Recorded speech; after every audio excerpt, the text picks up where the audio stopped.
Hi guys, today we're going to be talking about how to choose a shock oil and how to change that shock oil in your RC car. Shock oil is usually rated with a WT or a weight number. These ratings may vary slightly between different manufacturers, so 30 weight may not feel the same between different brands. Usually it's a good idea to start with a weight of 30 or like 35, which is in the middle range of the available shock oils. This should provide a balance of shock stiffness that will work fine for both on-road and off-road applications. Choosing a shock oil with a higher weight will increase the stiffness of the shocks, providing for better traction on a smooth road surface, and also preventing bottoming out on jumps. Selecting a shock oil with a lower weight will provide better traction when off-roading or driving over bumpy surfaces. Because each brand is different, you may have to experiment with a few different weights within the same brand to get your shocks exactly how you like it. To change your shock oil from your Exceed RC, the first thing you need to do is remove the shock from the car. You can use an Allen head screwdriver and remove the grub screw on the suspension arm right here, and that's going to free the bottom part of the shock.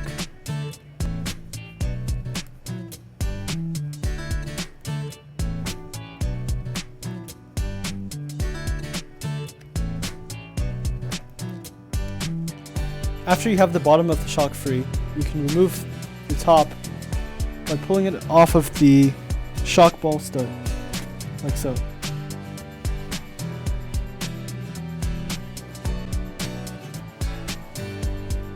After you have removed the shock from your car, you need to remove the spring from the shock. You can do this by pulling down the spring,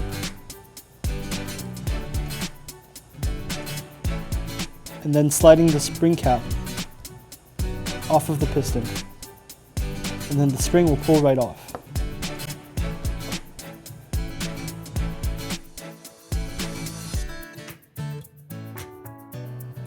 To open the shock, you simply twist the cap off. Sometimes it may be a little bit difficult to twist, so you can use a pair of pliers to help you.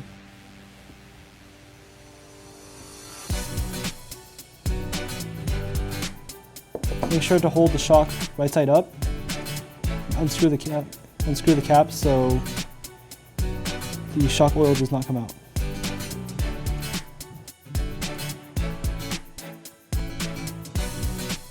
Once you have the cap removed, you can empty the shock fluid by holding the shock upside down and working the piston with your hand.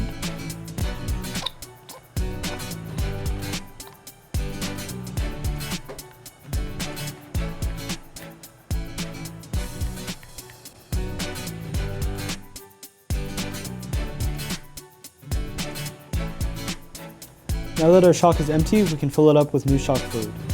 To do that, you want to make sure your piston is pulled down and go ahead and pour your shock oil into the top of the shock. And you want to fill it up to the top.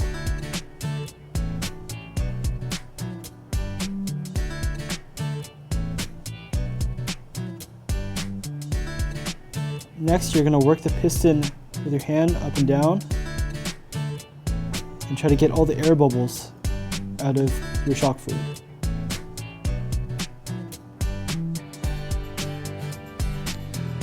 When you're doing this, you want to make sure the piston doesn't go all the way up, or you may suck in more air, creating more air bubbles.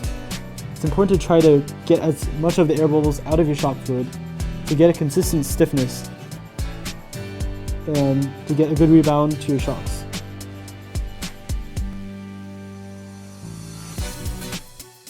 So when you're reinstalling the shock cap, remember that you can adjust the position of the piston to adjust the rebound of the shock on the car. So go ahead and screw the cap back onto the shock.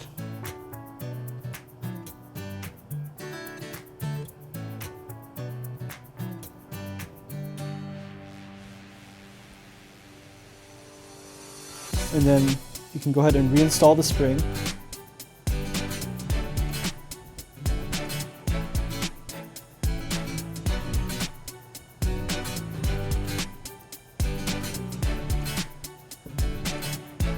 Changing your shock oil is not something you may have to do frequently.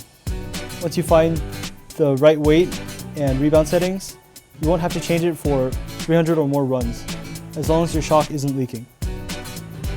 Thanks for watching, guys. Stay tuned for more instructional videos from Nitrorcx.